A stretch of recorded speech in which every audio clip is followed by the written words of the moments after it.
உலக வங்கி இருக்கும்போது IMF எதுக்கு? IMF யார் கட்டுப்பாட்டில் உள்ளது? போன்ற அரிய தகவல்களை இந்த காணொளி வாயிலாக அறிய இருக்கிறோம். 1930ஆம் ஆண்டு காலகட்டத்தில் உலகம் முழுவதும் கடுமையான பொருளாதார மந்தநிலை ஏற்பட்டது. அப்போது பல நாடுகள் தங்களின் உள்நாட்டு வியாபாரத்தை காப்பாற்ற பிற நாடுகளின் பொருட்களுக்கு அதிக வரிகளை விதித்தன.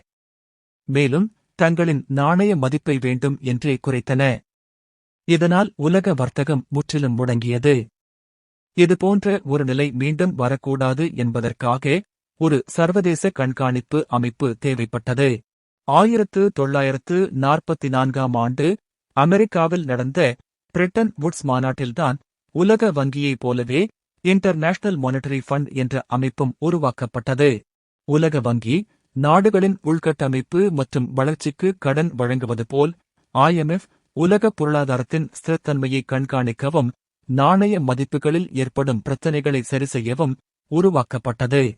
அதாவது ஒரு நாடு பிற நாடுகளிடம் இருந்து இறக்குமதி செய்யும் பொருட்களின் மதிப்பு அது ஏற்றுமதி செய்யும் பொருட்களின் மதிப்பை விட மிக அதிகமாகும் போது அந்த நாட்டிற்கு அந்நிய செலாவணி பற்றாக்குறை ஏற்படும். இதைத்தான் செலுத்துநிலை பற்றாக்குறை என்பர். இதுபோன்ற வர்த்தகம் தொடர்பான பற்றாக்குறைகளை சரிசெய்ய பாதிக்கப்பட்ட நாடுகளுக்கு IMF கடன் உதவி செய்கிறது. அடுத்ததாக நாடுகளுக்கு இடையே வர்த்தகம் தடையின்றி நடக்க வேண்டுமானால் நாணய மாற்று விகிதம் நிலையாக இருக்க வேண்டும். நாணய மதிப்புகள் திடீரென சரிவதை தடுத்து உலக வர்த்தகத்தை ஊக்குவிக்க IMF ஒரு வழிகாட்டியாகவும் பொருளாதார நெருக்கடியில் இருக்கும் நாடுகளின் நாணய மதிப்பை காப்பாற்ற குறுகிய கால கடன்கள் வழங்குவதற்காகவும் உருவாக்கப்பட்டது. உலக வங்கியின் அதே ஆளுநர் குழுவும் இயக்குனர் குழுவும் தான் இதனையும் நிர்வகிக்கிறார்கள். ஆனால் வழக்கத்தின்படி இதன் தலைவர் பதவிக்கு ஒரு ஐரோப்பியரைத்தான் ஐரோப்பிய நாடுகள் பரிந்துரைக்கும். IMF இல் உறுப்பினராக இருக்கும் 190 நாடுகளும் தங்களது GDP எனப்படும் பொருளாதார அளவை பொறுத்து தங்களுக்கு ஒதுக்கப்பட்ட சந்தா கோட்டா தொகையை IMF-க்கு செலுத்த வேண்டும். இதில் 25% தொகையை சர்வதேச அளவில் செல்லுபடியாகும் முக்கிய நாணயங்களான அமெரிக்க டாலர், யூரோ, யென், பவுண்ட் அல்லது சீன யுவான் மூலமாகவோ அல்லது தங்கமாகவோ செலுத்த வேண்டும். மீதமுள்ள 75% தொகையை அந்தந்த நாடுகள் தங்களின் சொந்த நாட்டு நாணயமாக செலுத்தலாம்.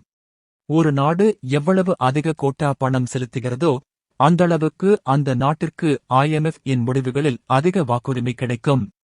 தற்போதைய நிலையில் அமெரிக்காதான் இதில் மிகப்பெரிய பங்கைக் கொண்டுள்ளது. பொருளாதார நெருக்கடி ஏற்படும் காலங்களில் கோட்டா மூலம் கிடைத்த பணம் மட்டும் போதாது என்ற நிலை வரலாம் என்பதால் அதற்காக IMF உலகின் பணக்கார நாடுகளிடமிருந்தும் மத்திய வங்கிகளிடமிருந்தும் தற்காலிகமாக கடன் வாங்கிக் கொள்ள ஒப்பந்தங்களை செய்து வைத்துள்ளது. அது மட்டுமல்ல, IMF அமைப்பிடம் மிகப்பெரிய அளவில் தங்க இருப்பு உள்ளது. அவசர காலங்களில் அல்லது மிக இக்கட்டான சூழல்களில் இந்த தங்கத்தை சர்வதேச சந்தையில் விற்பனை செய்வதன் மூலமும் IMF அமைப்புக்கு தேவையான நிதி கிடைக்கிறது. சுருக்கமாகச் சொன்னால் IMF என்பது நாடுகள் தங்களின் அவசர கால தேவைக்காக சேர்த்து வைத்துள்ள ஒரு கூட்டு பணப்பெட்டி போன்றது. பொருளாதார நெருக்கடி வரும்போது உறுப்பு நாடுகள் தாங்கள் போட்ட முதலீட்டின் அடிப்படையிலும் IMF விதிக்கும் சில பொருளாதார கட்டுப்பாடுகளின் அடிப்படையிலும் அதிலிருந்து அவசர கடன்களை பெற்றுக் கொள்கின்றன. இதுபோன்ற அரிய தகவல்களை தெரிந்து கொள்ள இந்த சேனலை சப்ஸ்கிரைப் செய்து பிறருக்கும் ஷேர் செய்யுங்கள். இந்த வீடியோ பிடித்திருந்தால் லைக் செய்து உங்கள் கருத்துக்களை கமெண்ட் செய்யுங்கள். நன்றி.